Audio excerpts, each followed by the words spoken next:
detailed news, unparalleled coverage. City News on 97.3 FM. Eyewitness News. Be there as it happens. City News.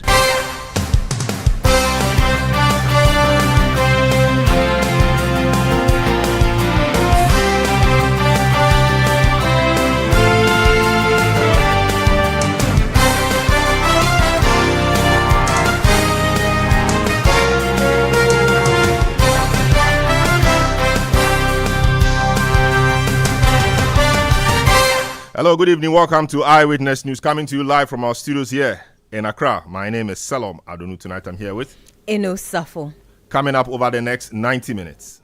I am telling you here that I will only come in this 7th December within the Achimansa enclave. When police tells me that they cannot, and when I come, I will not talk. I will beat you and the hell will you. The commanding officer of Achiase Jungle Warfare Training School in Achiase District of the Eastern Region warns voters in the Achimansa block against violence or any trouble in the December 7 elections. We'll tell you more on this. Also, EC Electoral Commission destroys hundreds of thousands of defective ballot papers meant for the voter and Ahafu regions. We'll hear from the stakeholders. Also coming up on Eyewitness News, government inaugurates over 80 school projects across the country in what it calls educational transformation of our country. There is more on this later. Meanwhile, contractor for the Galilee MA Basic School in the Gal South Municipality locks out pupils as government, he says, owes him huge sums of money. Also, we will hit the campaign trail to tell you what the candidates ahead of the December 7 elections have been telling the electorate. Stay with 97.3 City FM for more on this and other stories on Eyewitness News. And in business, BOG to introduce business model analysis to regulate banking sector.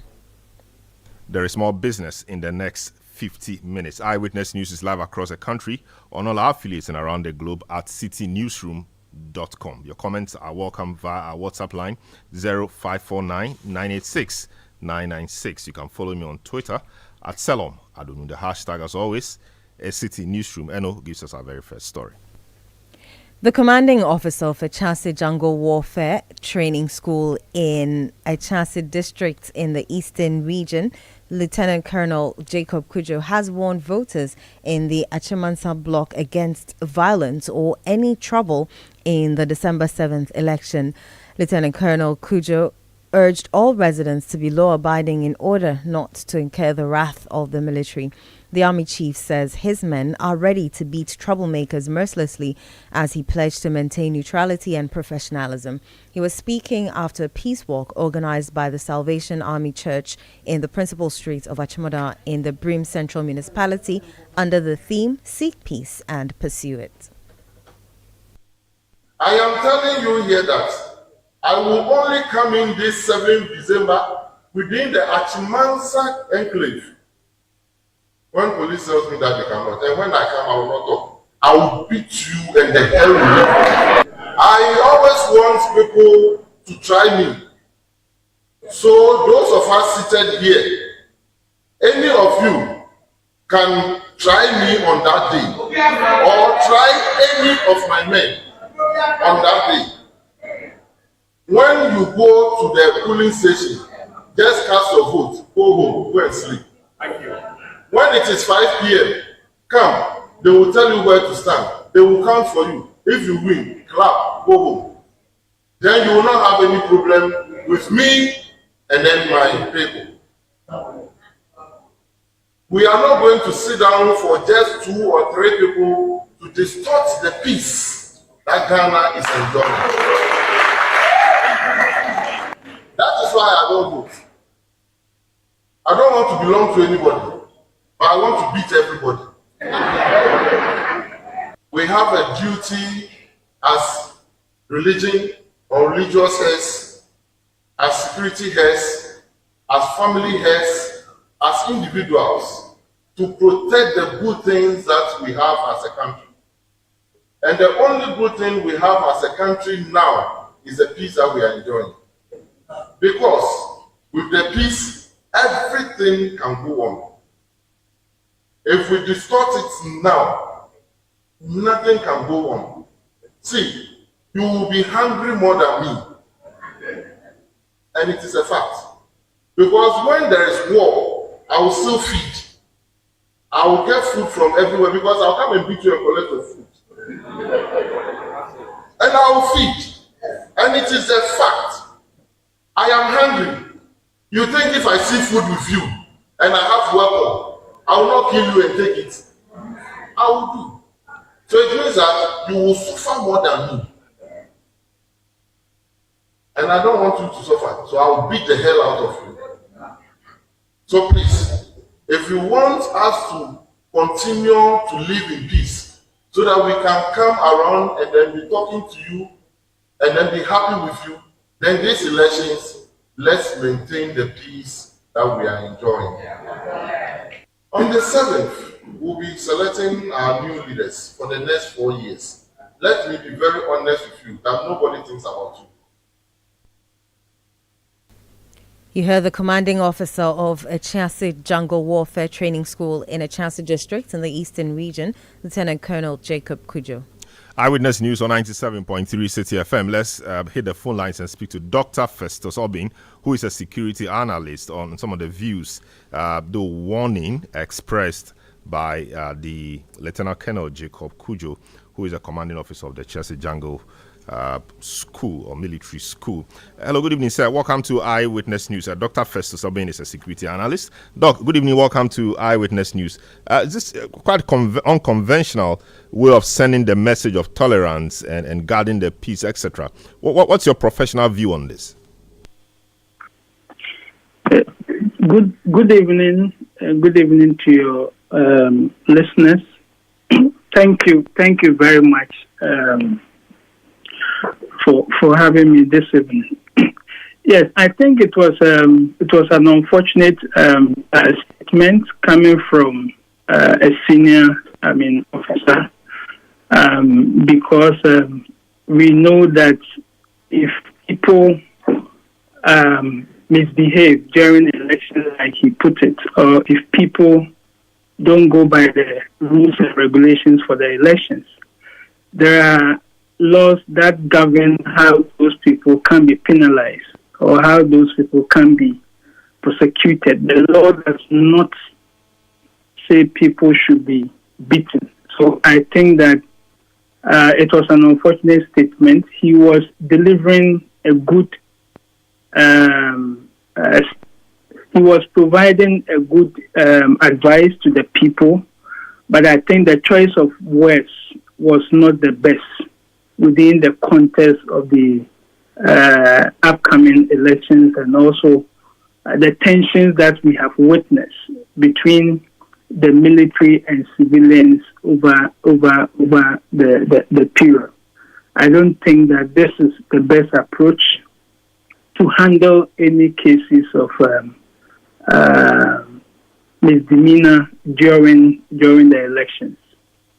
I see, but are we to take this literally, or we must view it in the context of calling for tolerance and how we should conduct ourselves in the electioneering period? Should we take it literally? Well, I think that basically, if I listen carefully, he was trying to deter people from misbehaving or causing mayhem or violence during the upcoming elections. But you see, I don't know whether he was serious about what he was saying, or he was just trying to put some fear in people to prevent them from causing any trouble. But whatever it is, he has stated it, but those who are interpreting it might also interpret it differently. And that is where I think the problem could be.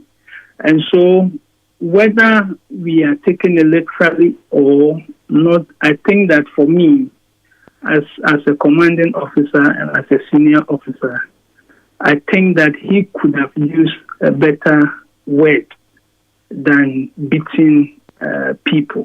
Because, like I said, we've had a lot of tensions between civilians and military personnel in the past couple of years, which has greatly affected civil-military relations. And I don't think that we want to further worsen that kind of relationship between civilians and military personnel. My view is that when people go against the rules and regulations for the elections, there are laid down procedures for the prosecution of those people. And I think that once we live in the dispensation of the rule of law, we need to follow that and not to violate the human rights of people. Now, the message has gone out already. I mean, the message has been clearly told the electorate, at least those in that area. Now that the message has gone out, what can we be doing? And is it also your view that the people he was speaking to understood him to really mean what he was saying, or he was just speaking, like you said, to deter the people from engaging in anything ulterior on that day?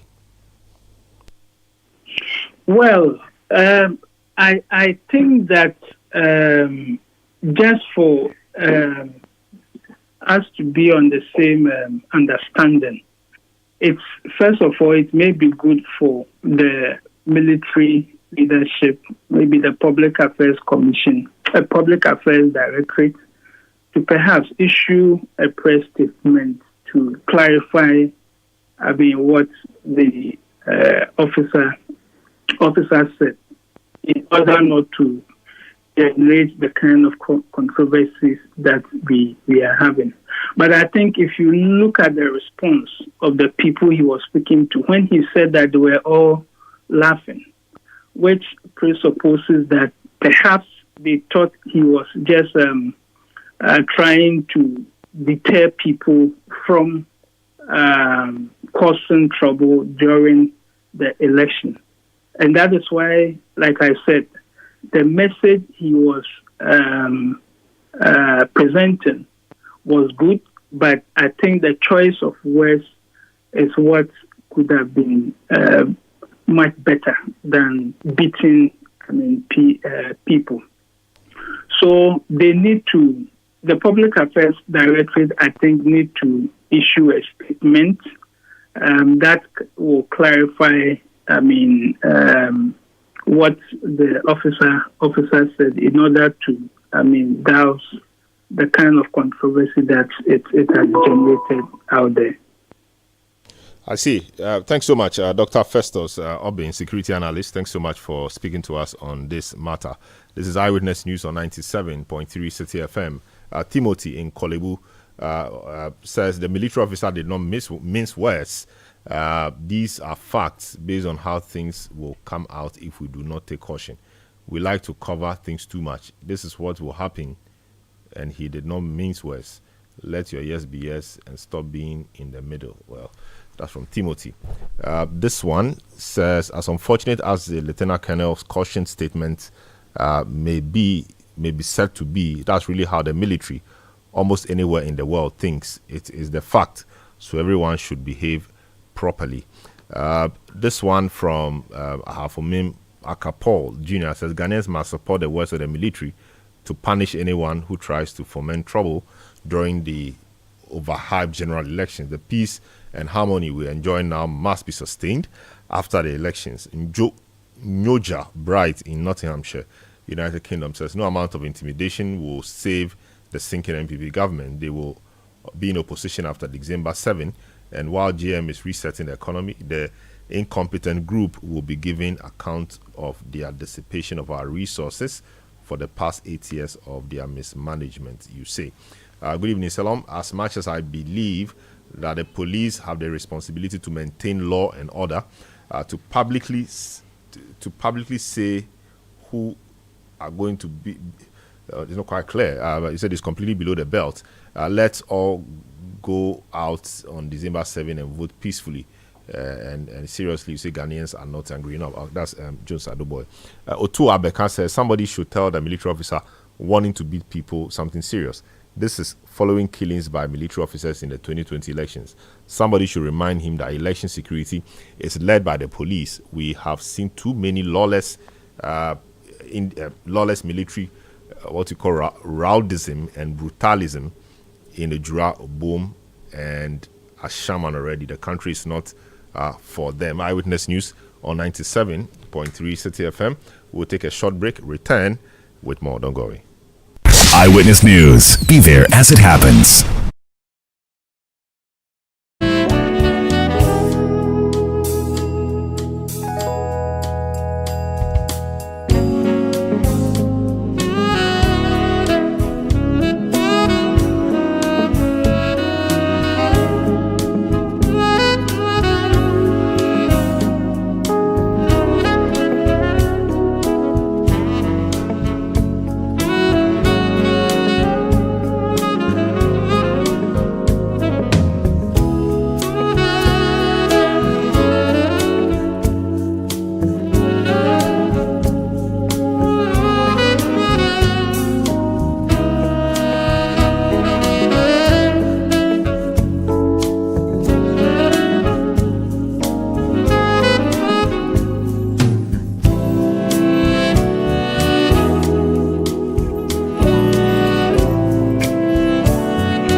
Facebook.com/City97.3, Twitter at Twitter.com/City973, and Instagram at Instagram.com/City973 with the hashtag Eyewitness News.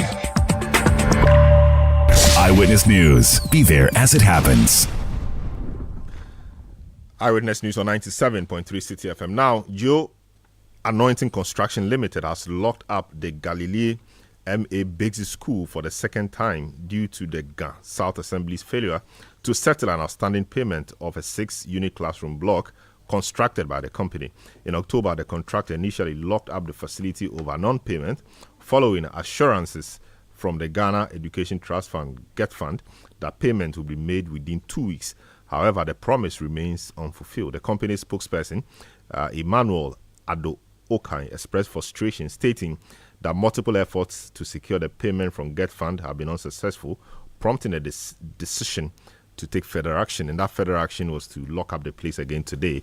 Emmanuel Adonoo, who speaks for the Jew Anointing Construction Limited, joins me on the line for some further details. Hello, good evening, sir. Welcome to Eyewitness News. Jew Anointing, anointing people, and you are locking up children from accessing their classroom. Is this the best way to go about this? Children in school, you get them out and lock the place? Hello, can you please come again? Yes, I'm asking if this was the best way of doing this. 2 weeks you were given, 2 weeks elapsed, payment hasn't been made. The best way to send a message is the best way to send a message locking up the place. Okay, good evening. Thank you, and thank you to your listeners also. As a matter of fact, Geo's Anointing Limited really do respect the principles of life, and we really consider the education of Ghanaian children very paramount. It is the reason we've restrained ourselves until now, since 2019, when we started chasing the Ghana Education Trust Fund to pay for us the amounts we had invested in this particular project. The contract was awarded to us as far back as 2017. And by 2018, we were done with every work that we were supposed to do. But we did not hand over the project to the GET Fund or to the GAS because we had not been paid in full the amount due us. But in 2019, our bank got in touch with us and made us aware that the facility was being utilized. And so they took it to see that he has received payment from GET Fund. He spoke to the bank and made them aware that no, we have not received payment, but the bank did not agree with us. And they seized 2 properties that belongs to the asset department of our company. And so now we don't have access to those 2 properties. We have been chasing GET Fund. We've been going to the Gas House Municipal Assembly headed by Joseph Nyami Stevens, and it's always assurance upon assurances. In October this year, we visited the school and attempted to lock the classroom. And then the MCU intervened again and asked for 2 weeks. And he expressly mentioned that within that 2 weeks period, we are going to be paid. The 2 weeks has elapsed. This is in November. And we are yet to receive any form of payment from GET Fund. And so we are left with no option but to close down the school so that GET Fund would find it needful to pay us. I see. So since you locked up the place today, have you heard from anybody in authority? We have not heard from anybody in authority yet. And even if we have heard anything from them, we do not want to keep receiving assurances. What we are demanding for is for the government to pay us our money. Because, my brother, the contract was awarded to us in 2017, as I did mention earlier on. In 2017-2018, a bag of cement was 22 Ghana cedis. Today, a bag of cement is over 100 cedis. The contract demanded that we construct the building with 16 iron rods. But later on, engineers and consultants came to the site and they rather recommended that we use 20 iron rods. And they didn't even pay us for the extra amount for the extra cost that we were going to incur. Later on, they even changed the scope of the project without adding any, additional funds to us. We did all that they required of us with our own money, thinking that right after the project, we are going to be paid. And this is 2024. And we are not being paid. In fact, in 2019 was the first time we attempted locking the school. And the NCU intervened. And then we restrained ourselves from taking up this action. And this is 2024, and we have still not been paid. I see. And so the assembly itself hasn't called you, hasn't told you anything, hasn't told you when you have to expect payment. Nobody has called you. The assembly hasn't called us. We don't know when we are going to be paid. And my brother, we have just about 2 weeks going through the election. The 2024 elections is producing just one outcome. Because whether the vice president wins or not, there's still going to be a change in administration. President Akufo-Addo is leaving office. Should Bawumia win the elections, it will take some amount of time for him to form his government. And we will still have to be chasing them. When the opposition candidate, John Dramani Mahama, or any other candidate also wins, a similar thing is going to be happening. There is going to be a reformation of government. And what that means is that we have to be continued chasing government for our money. And we do not know how the future government would treat us, which is why we want to demand for our money before Nana Akufo-Addo ends his term. I see.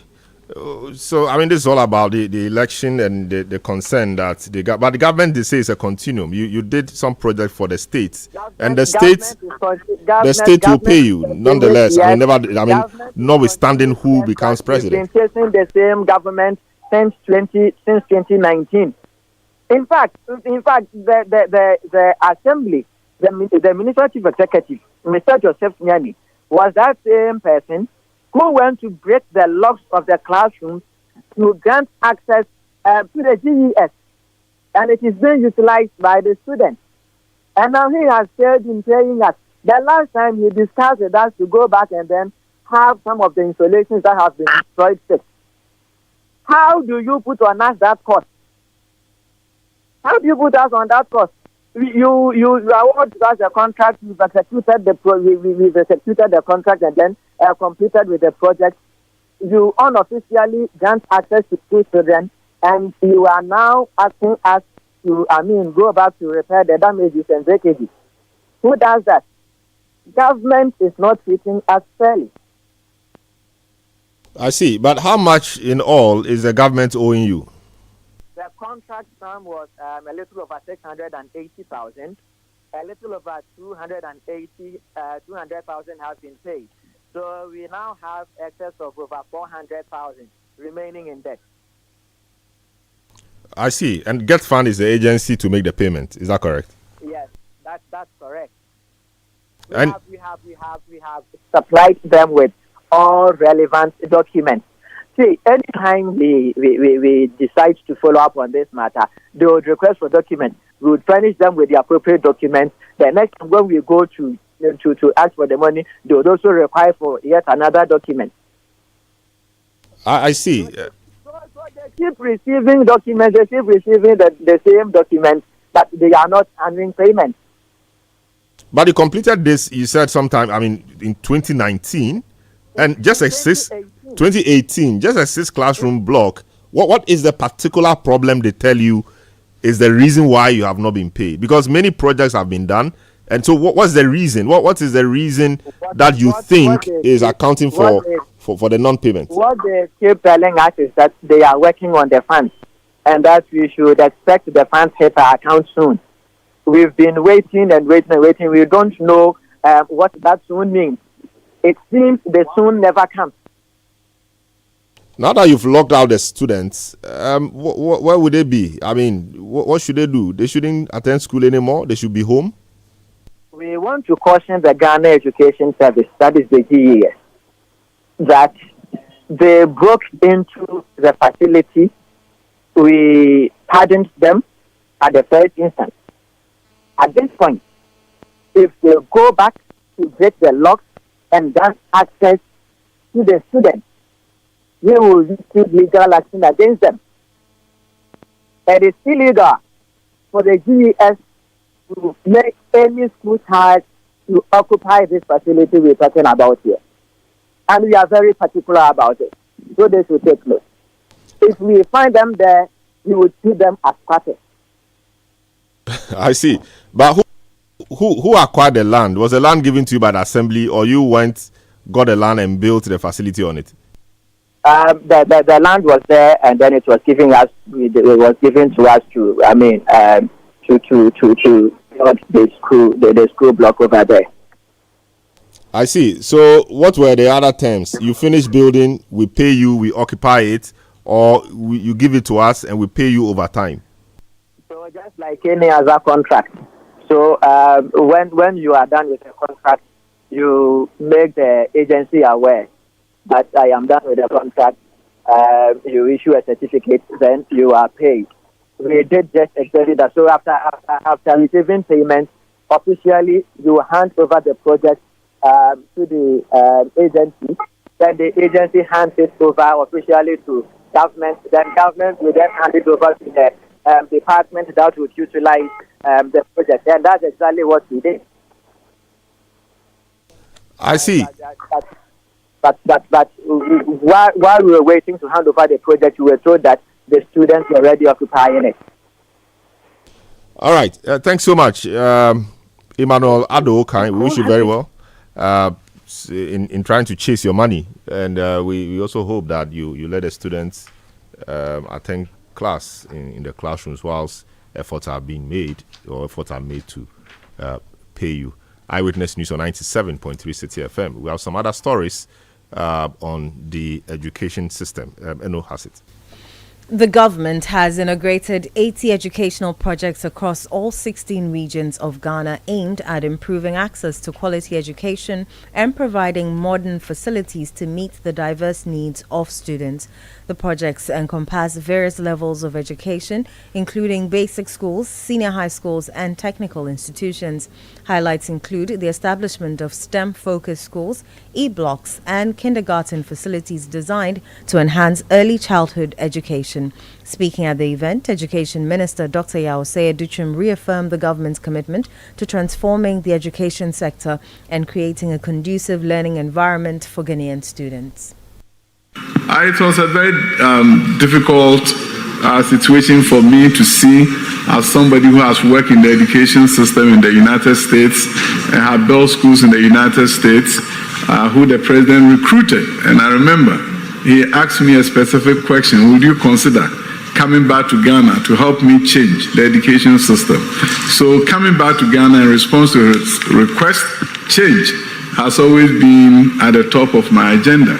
And therefore, I wanted St. Barnabas to see the change. And this morning, if we can see the images of the students, how they were dressed, and how it has changed from the old blue African uniform to black and white uniform with tie, and seeing the Osu children dressed in a very beautiful fashion. At the end of the day, what it tells me is that we can change our nation.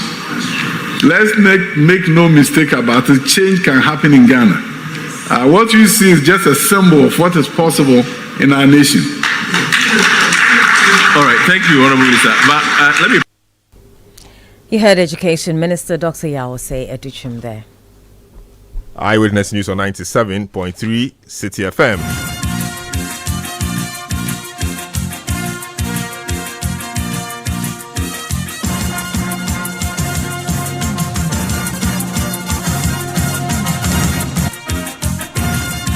This is your election bureau.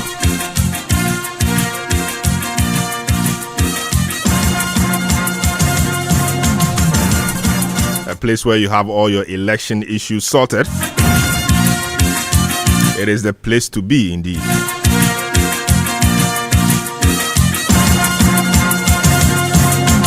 There is a latest poll out.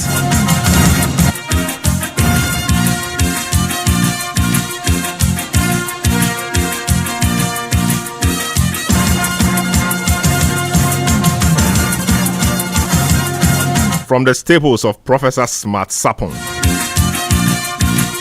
who is an associate professor of statistics a research, design, and data management consultant. Also the Director of Research and Innovation at the Kumasi Technical University.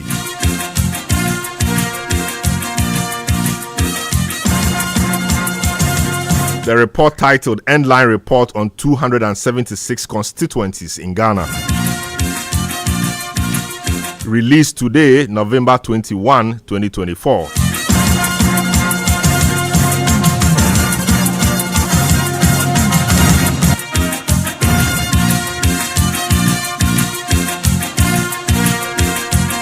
It has some interesting findings, even on the parliamentary results.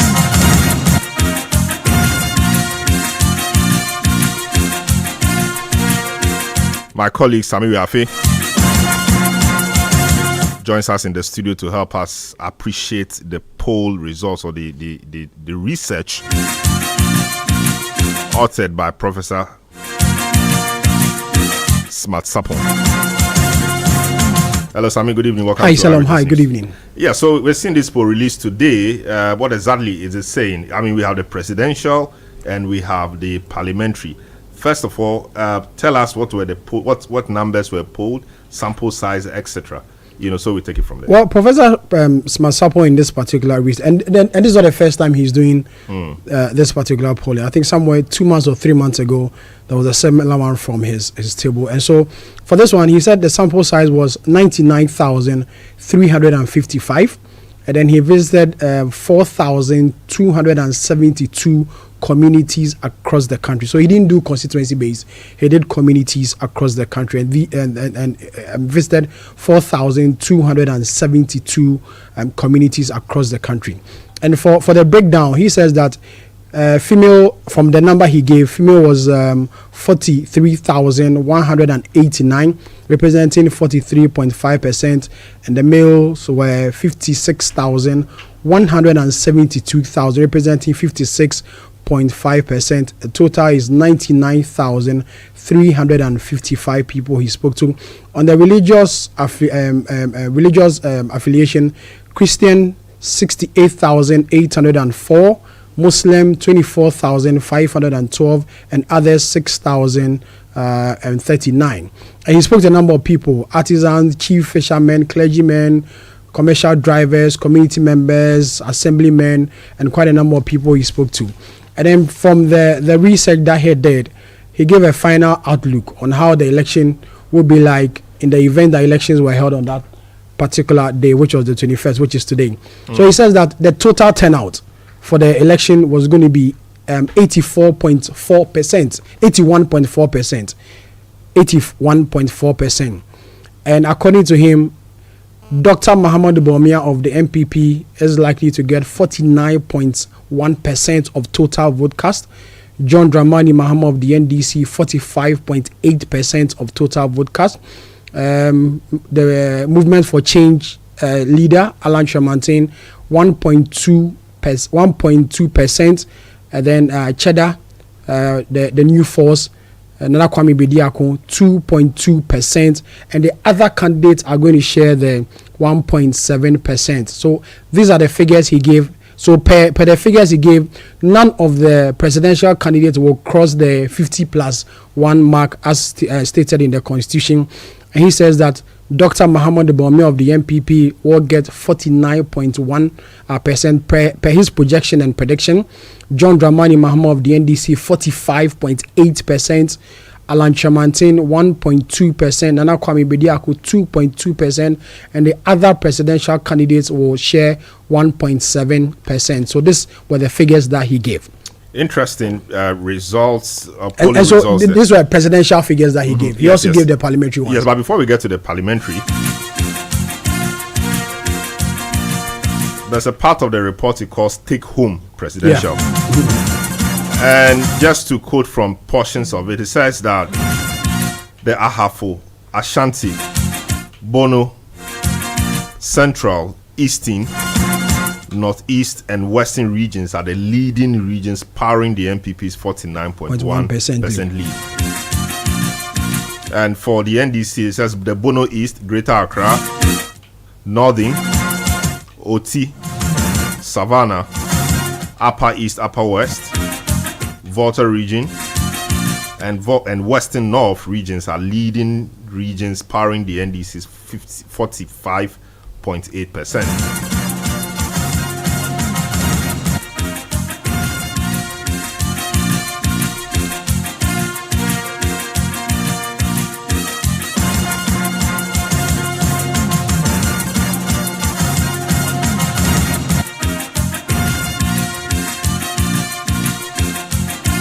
So the result, essentially, from what he is saying, throws the elections into a runoff.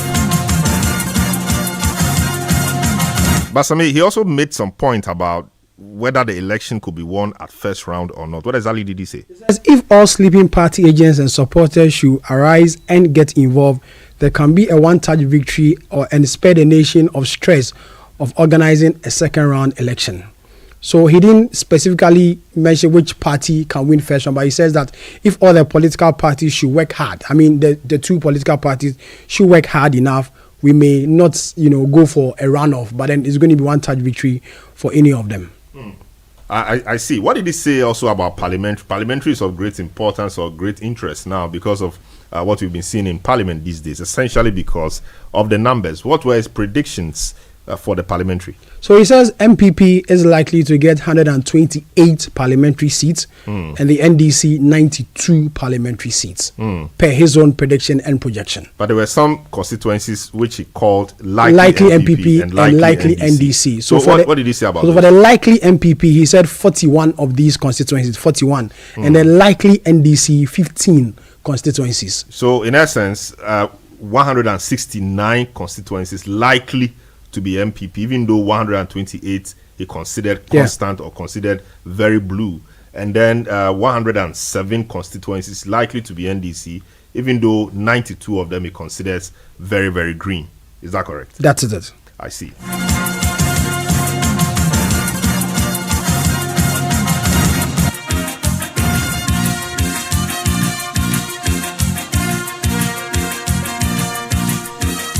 All right, thanks so much, my colleague Sami Afi, for bringing us up to speed on this particular report by Professor Smart Sapon, saying that Dr. Bawumia is leading 49.1% into the elections, with John Mahama around 45.8%. Cheddar, the Movement for Change leader, around 2.2%. Alan Kojo Tremantin, 1.2%. And all others 1.7%. And also gives us some more stories. The Electoral Commission has supervised the burning of ballot papers for the Ahafo and Volta regions. This follows the identification of errors in serialization of these ballot papers. The Commission thus ordered a reprinting of ballot papers. Deputy Director of Research at the Electoral Commission, Fred Tete, addressed journalists on the number of ballot papers destroyed. Protect the integrity of the ballot papers. Right. So going into the elections, what we found as defective has been destroyed. And the Electoral Commission is going to use the ballot papers that are going to be printed, which are being printed. Some have been sent to the regions. Yes, that's what we are going to use for the December elections. I must say that what we've done here was not meant to advantage or disadvantage any political party. You were all witnesses to what we did just now, the exercise that we undertook. Now, I would like to take you through the statistics, figures of the materials that we burnt this afternoon. We brought in a total of 184 presidential bags, ballot paper bags, okay, for Volta region. Presidential Ahafo, we came in with 67 bags. For parliamentary Volta region, we brought in 66 bags, and for Ahafo, we brought 21 bags. I believe when you speak to the political party agents who were with us at the printing house, they will testify to these figures. And these are the figures of bags that we brought to the dumping site. Now, in terms of the content, for presidential, the 100 booklet, we had 9,500 536. Volta region. 50 booklets, 1,119. 25 booklets, 1,082. 10 booklets, 1,970. For Ahafo presidential, we came with 3,344 booklets of hundreds, 393 booklets of 50s. For 25 booklets, we brought 401 booklets, and then for 10 booklets, we came with 654 booklets.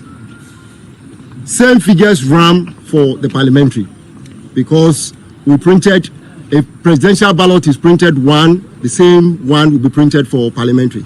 So those are the figures, both for parliamentary and for presidential. So on this note, like I said, all the stakeholders here endorse the disposal certificate.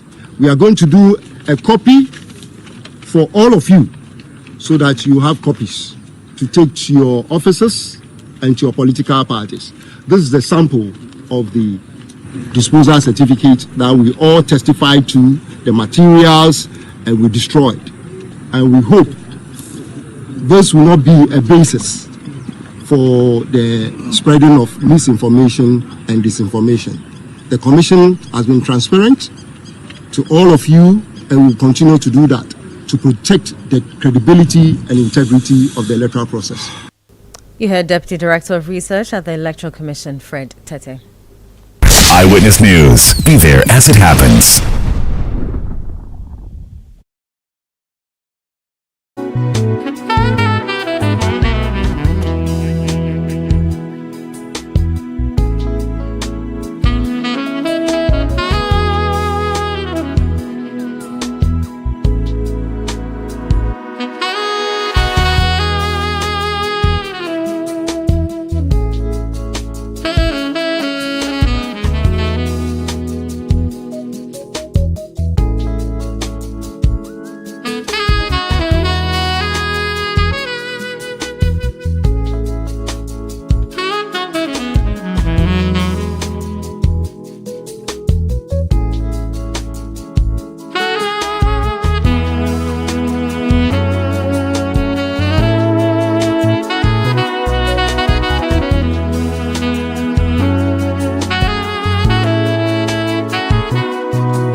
every market movement, and all the policies that affect your business.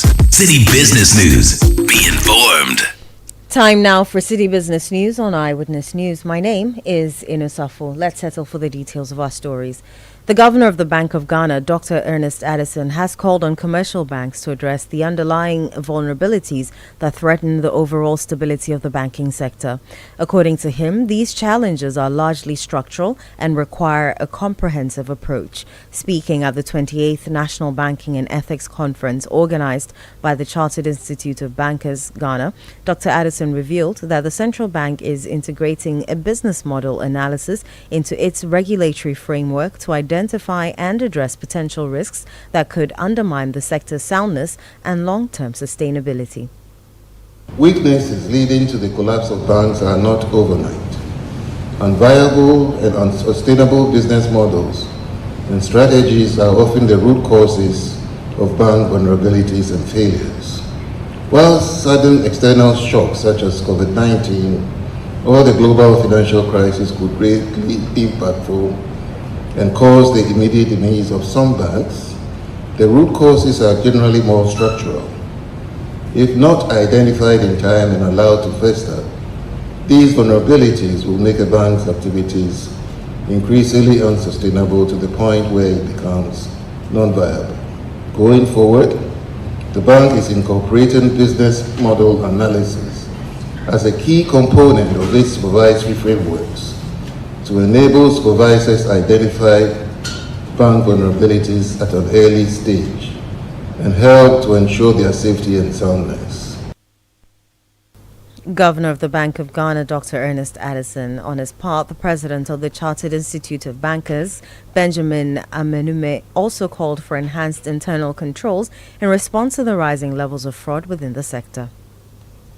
As highlighted in the 2023 fraud report from the Bank of Ghana, the report indicates 5% increase in the fraud cases, notably the alarming 46% rise in staff involvement in fraudulent activities.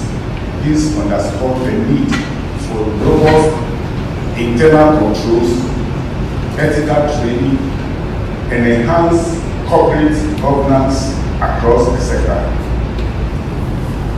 We must also be mindful of macroeconomic volatility, including inflationary pressures and the depreciation of the cedis, which heightens operational costs and foreign exchange risk. Furthermore, cybersecurity threats and the rapid digitalization of banking services present vulnerabilities that demand ongoing investment in secure technologies and skilled personnel. That was President of the Chartered Institute of Bankers Ghana, Benjamin Amenume. Now, Ghana remains the only country in the sub-region where domestic payment schemes are fully interoperable, even as progress towards interoperability across Africa continues. This is according to the 2024 State of Inclusive Instant Payment Systems report, which also reveals that instant payment systems across the continent process 49 billion transactions. Speaking on the sidelines of the launch the report, Deputy Chief Executive Officer of Africa Nenda Foundation, Sabine Mensah, stressed the need for regulators in the financial sector to prioritize data transparency. She noted that enhancing data access and transparency is key to achieving universal financial inclusion across Africa. Africa is leading in instant payment system. The momentum is growing. We have 31 instant payment systems in Africa. 28 of them are at the country level, domestic, and 3 are regional instant payment system, enabling cross-border payments. So that alone is driving over 49 billion transactions in 2023, and that represents close to $1 trillion that's processed through these transactions. I think the last thing in the report is the consumer perspective, because we did a consumer research and they told us 3 key barriers they're facing. One is the increasing amount of fraud, digital fraud, and they are worried about that. The second one is the data privacy. Is the data used for surveillance? What are we doing with the data? That is also one of the concerns for consumer. And the last one is affordability. The price, the cost to do these transactions, instant payment, is it affordable to all of us? Deputy Chief Executive Officer of Africa Nenda Foundation, Sabine Mensah. The Association of Ghana Industries has called on governments to implement sustainable macroeconomic measures to enable businesses thrive within the country. This comes as latest data from the Ghana Statistical Service reveals that the producer price inflation rate has increased to 33.0% in October, up from 30.5% recorded in September 2024, representing a 2.5 percentage point increase. In an interview with City Business News, Greater Accra Regional Chairman of the AGI, Chana Makpelu, stressed the need for measures to check the continuous surge in the PPI rate to ensure businesses do not pass on higher input costs to customers. Truthfully, the input prices remain a major component of the eventual prices we charge for our goods and services. So we're very particular about the input prices that we buy for our industries. We would like to see how this pans out at the end of the year and early next year, given that in December, because of the festive period, a lot more economic activities happen, which includes a lot of significant changes in PPI. So we really want to see how it pans out. But if this trend continues, we expect that our input prices to be affected, which eventually would affect the cost of our production and finally ensure that our prices in the market. One of our expectations is that the central bank should take steps to also reduce its policy rate, because as it is now, we're borrowing in excess of over 30% per annum, and it's not attractive for no business, and it is affecting business in a big way. That was the Greater Accra Regional Chairman of the Association of Ghana Industries, Chana Makpelu.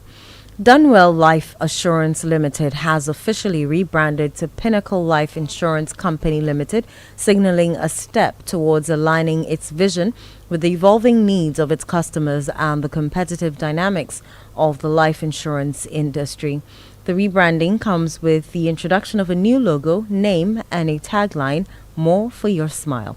Speaking to the media at the launch, Managing Director of Pinnacle Life Insurance, Eric Ato-Botwe, stressed that the rebranding marks a significant milestone in the company's growth trajectory.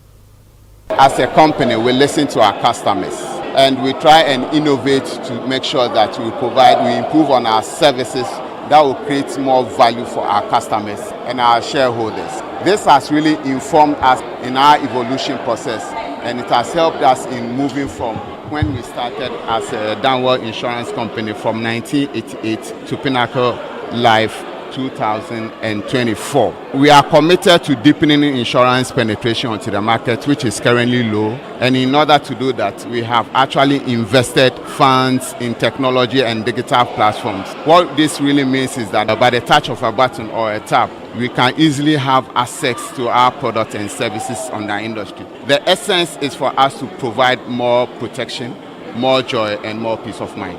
In terms of our innovations, we are providing unique products that will respond to the direct needs of our customers and clients. So we are actually invested in our product development teams and who are coming up with fresh products that we will introduce on the market. What we aim at achieving is to demystify the notion that life insurance is for the rich and the wealthy. Eric Atto Boche is Managing Director of Pinnacle Life Insurance. That's all for City Business News on Eyewitness News. My name is Inusafo. Up next is Point Blank.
22 minutes to the top of the hour.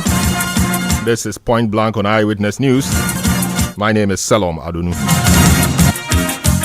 Tonight on Point Blank, we go into the Ablekuma Central constituency of the Greater Accra region.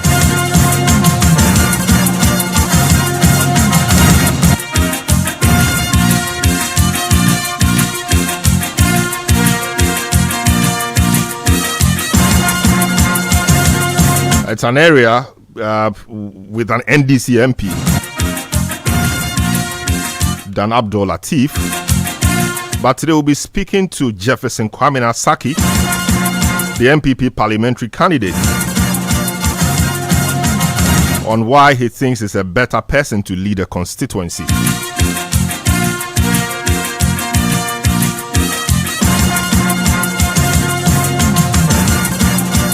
He is a current Deputy Communications Director at the Presidency.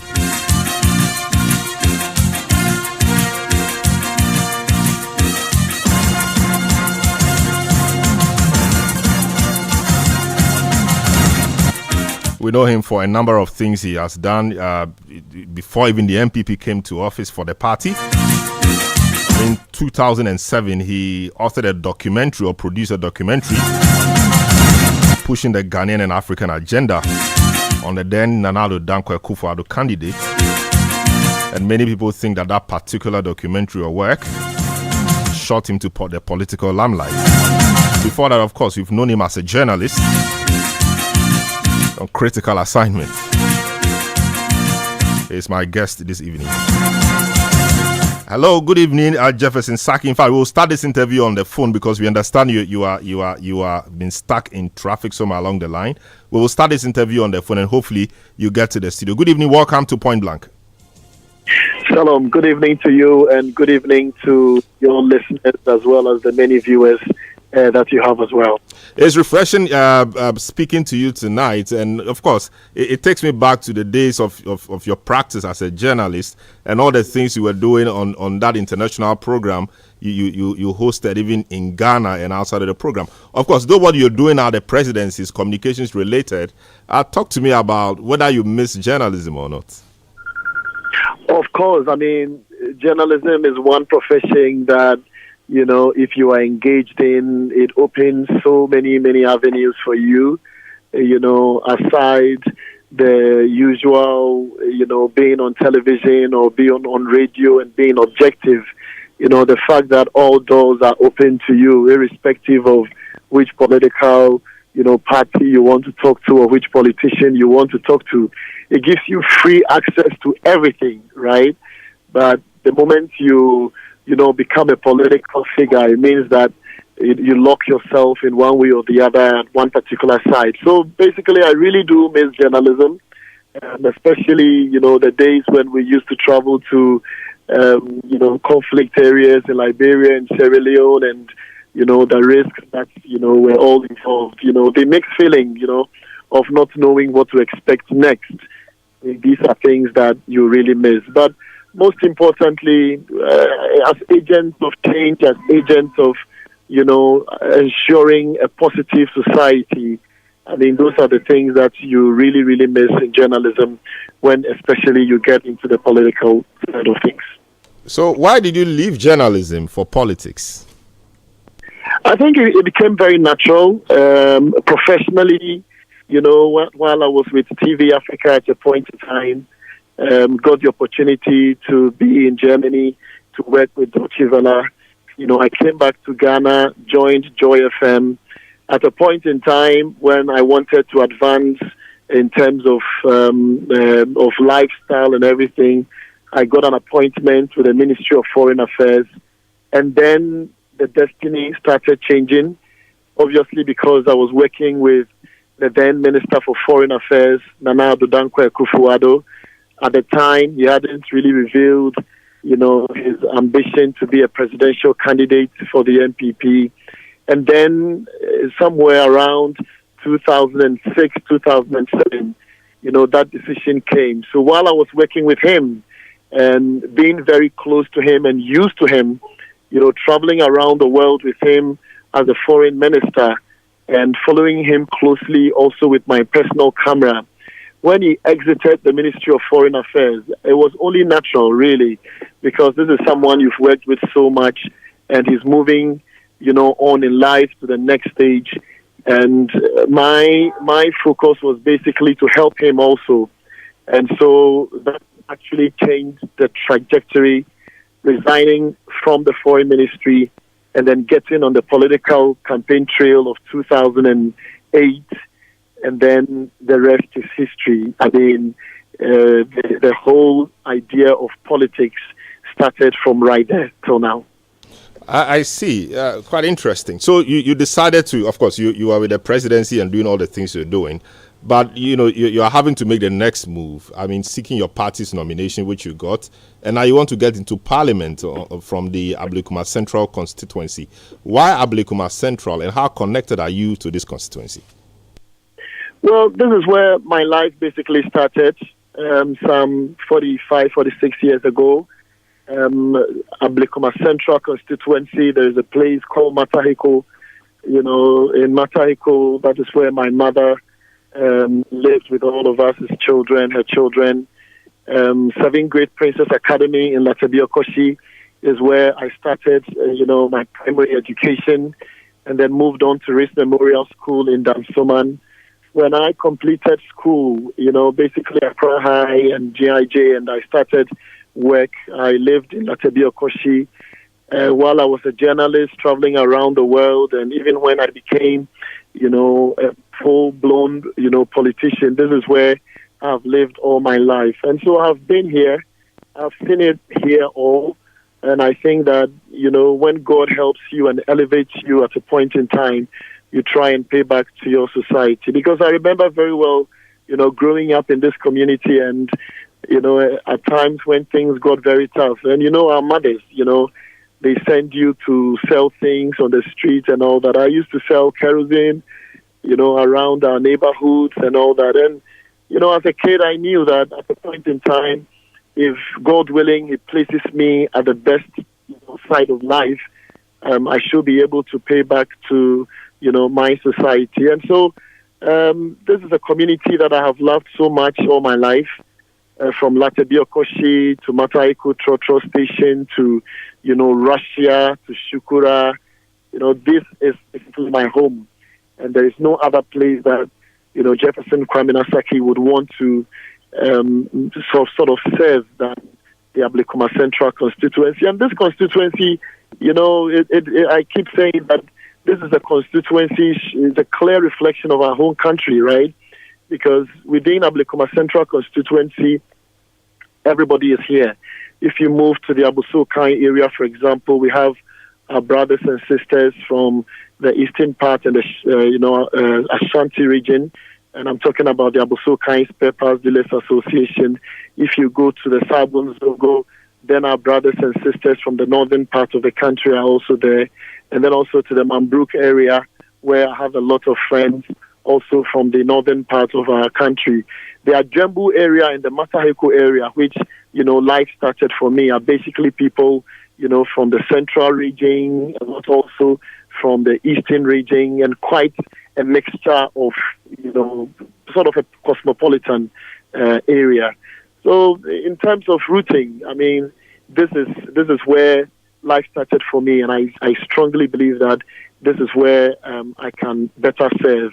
And of course, becoming a deputy, director of communication, and also working, at the Jubilee House, the many, many friends that I also grew up with, we have come to understand and learn that basically there are lots of challenges within our constituency.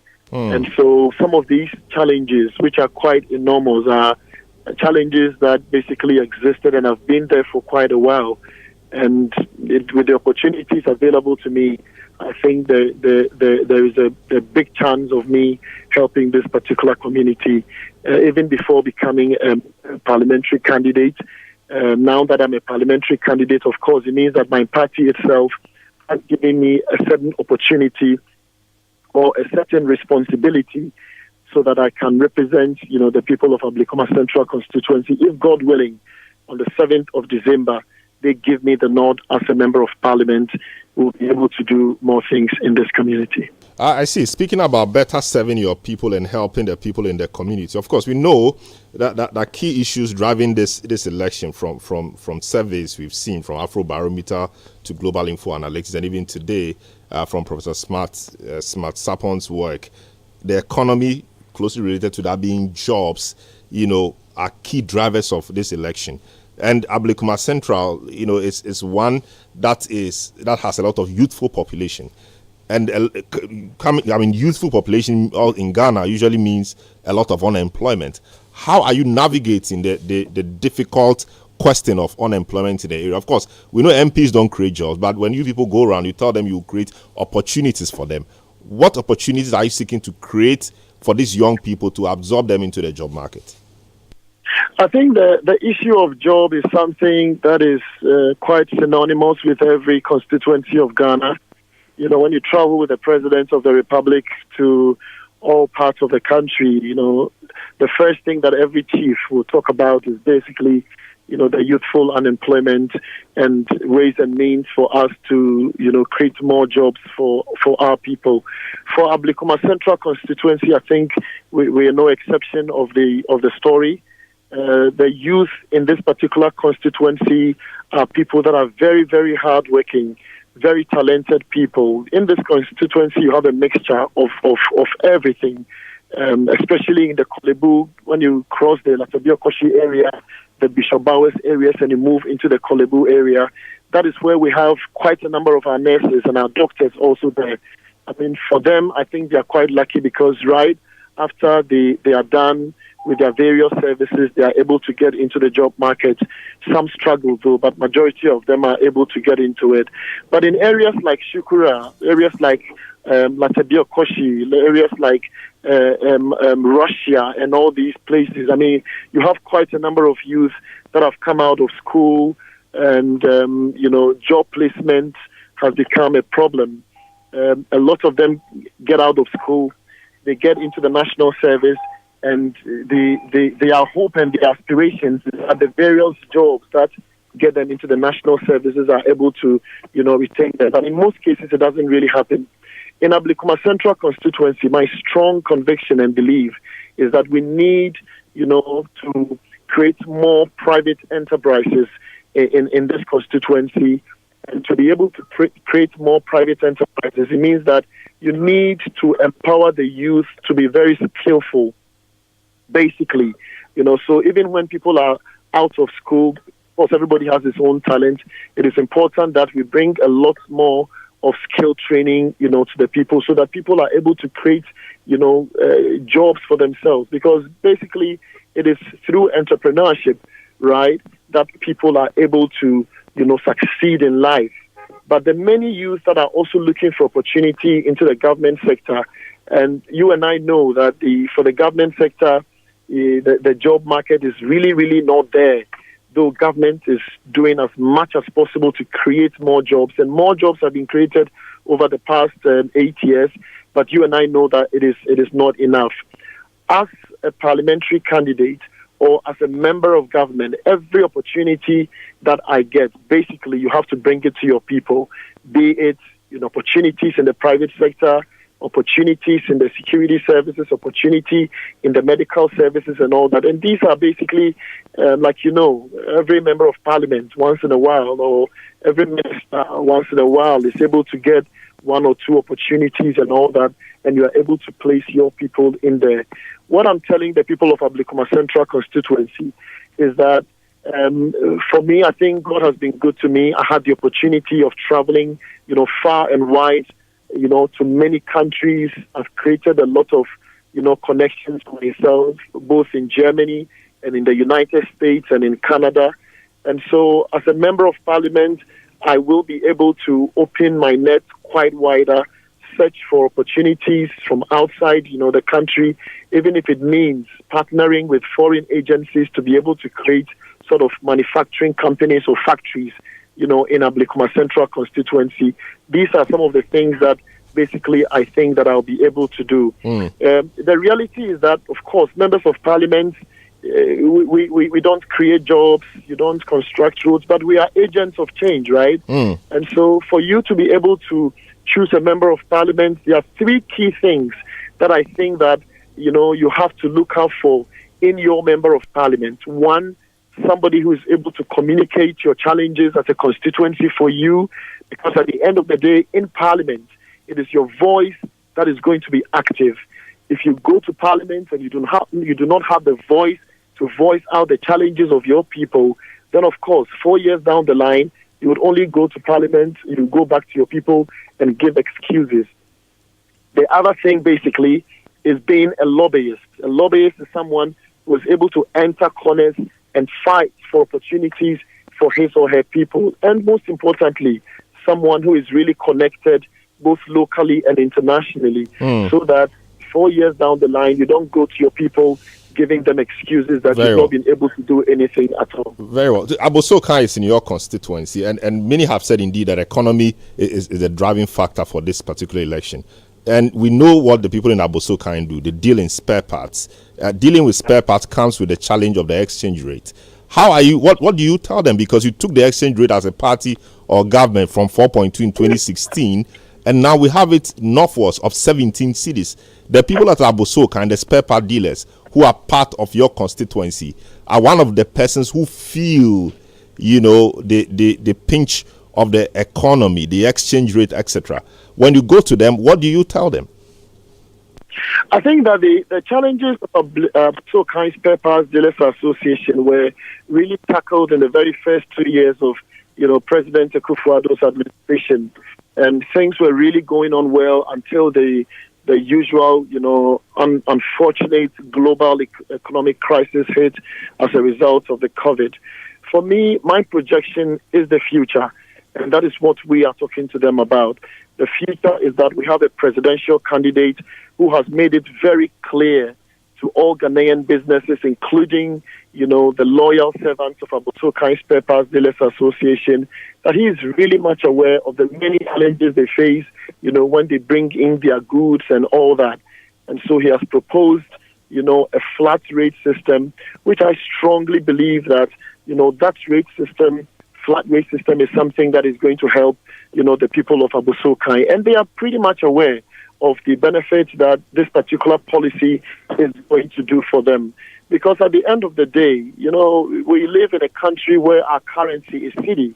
But of course, you cannot also do without the dollars because, for these spare parts dealers, they buy everything either in euros or in dollars from whichever country that they are importing their stuff from. Yeah. And so when they come into the country and the fluctuation of the cedi affects them, it really becomes a big problem for them. But the fluctuation of the cedi was one of the things your government was to address. Indeed, you made it a major plank of that 2016 campaign. And famously, your candidate now, who was then the running mate, said that if the fundamentals of the economy are weak, the exchange rate will expose you. Exchange rate exposing the government at 4.2, now at 17 cities northwards. That is exposing you as well. Now you talk about Bawumia promising Abosokai spare parts dealers and other traders of a flat, tax rate, etc.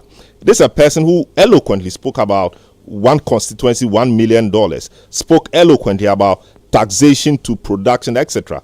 Those things have not been properly delivered. If they've not been delivered, how then do they trust that this same person promising them flat rate, etc., will materialize?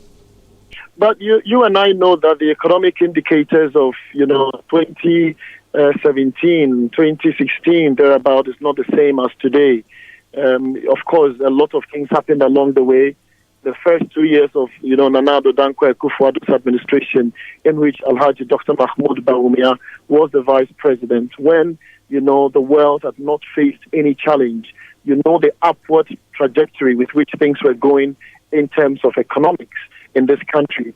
It is quite unfortunate that along the way we faced what we had to face. But I think most importantly for this government, which Alhaji Dr. Mahmoud Bawumia has fully been part of, was basically how to save lives so that with the lives that we have, we are able to, work ourselves back up. And the work is still ongoing. It is a work in progress. He has really studied a lot, in this government, working with Nana Addo Dankwa Akufo-Addo. And we strongly believe that a certain foundation has been laid. Obviously, look at the many infrastructural developments that we are seeing in this country. And for the first time, in the history of our country, this is a time where, despite the many, global economic challenges that we faced, we are not seeing anything like, lights out. We are not closing factories. We are not closing shops. Our children are still in school. Look at even the implementation of the free senior high school policy. The number of children that have found themselves in school as we speak, close over 5 million, children all in school as we speak. And that is not that figure has since been that figure has since been disputed. I mean, that figure has since been disputed. Said it's just around 3.2 million, and I mean that figure has been since been factored. But of course, we just had a number of children also, going into secondary school over the past few months. That's fine, but 2 million of them didn't go to school this year. Just about 500 or 600,000 of them went to school this year. But the free SHS, which appears to be a major achievement of your administration, is bedeviled with many challenges. Feeding, people have talked about double track and all of that. Parents not even sure of what the academic calendar looks like, etc. These things must be addressed. You told us that the double track will be run for about 6 years and it will be phased out. Recently, we heard the minister say that anybody who wants to take the double track away would collapse the free SHS. So we don't know which is which. What is the issue with the double track? Is it going away or it is staying? You see, whatever you do, the most important thing is building upon it. And we are very excited that this government knows exactly what it is doing. The most important thing is that there should always be progress. And what is progress? Progress is seeing that we have limited infrastructure. And so what is government doing? Government is very committed in building more schools as we speak, more infrastructure to be able to accommodate all our children. Of course, President Nana Addo Dankwa Akufo-Addo was very clear in his mind from the very beginning that the free SHS policy is not going to be smooth from the very beginning, especially when it is something new that you are introducing into the system. We were very much aware that there were challenges that we were going to face. But it is your planning. It is the things that you are putting in place so that 5 years, 10 years from the very beginning of the implementation of the policy, the same mistakes and the same errors do not continue. And that is why government is very committed.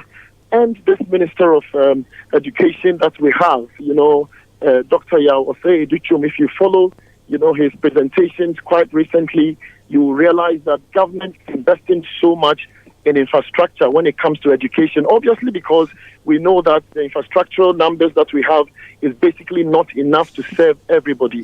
But you cannot say that you are going to, halt the progress of a free senior high school, obviously because everything is not ready now. Very well. You start it, along the way you build upon it, and you make it look better for all of us. Very well. That was Jefferson Saki, MPP parliamentary candidate for the Ablekuma Central constituency. Jeff, I give you 30 seconds to just sell your message to your constituents. 30 seconds.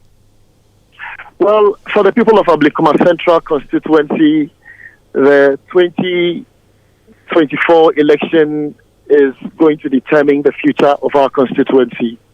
We have lived in a constituency where almost every major development we are seeing development implemented by NPP parliamentary or MPP MPs.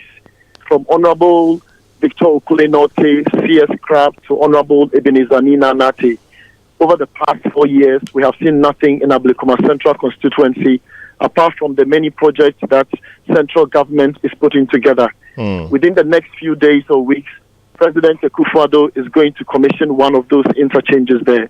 But what I want to tell the youth of Ablekuma Central constituency is that the new administration or the new parliament should have a representative who would speak for them, a representative who will voice out their concerns for them, a representative that can connect them both locally and internationally, and a representative that within the next 4 years as a member of parliament can change the fortunes of Ablekuma Central constituency around. Very well. For the people of Abosokai, I want to assure them that with Jefferson Saki as a member of parliament, their voices are going to be heard, and it's going to go very far. Very well. Thank you so much, Jefferson Kwame Nasaki, MPP parliamentary candidate for the Ablekuma Central constituency. He's been my guest tonight on Point Blank. This is how we conclude today's edition of the show. The show has been produced by Nana Kwabna Wilson, Beverly London, and Samiri Afi. Thomas Obindako provided technical assistance. Earlier you heard Eno Safu. My name is Selorm Adonoo.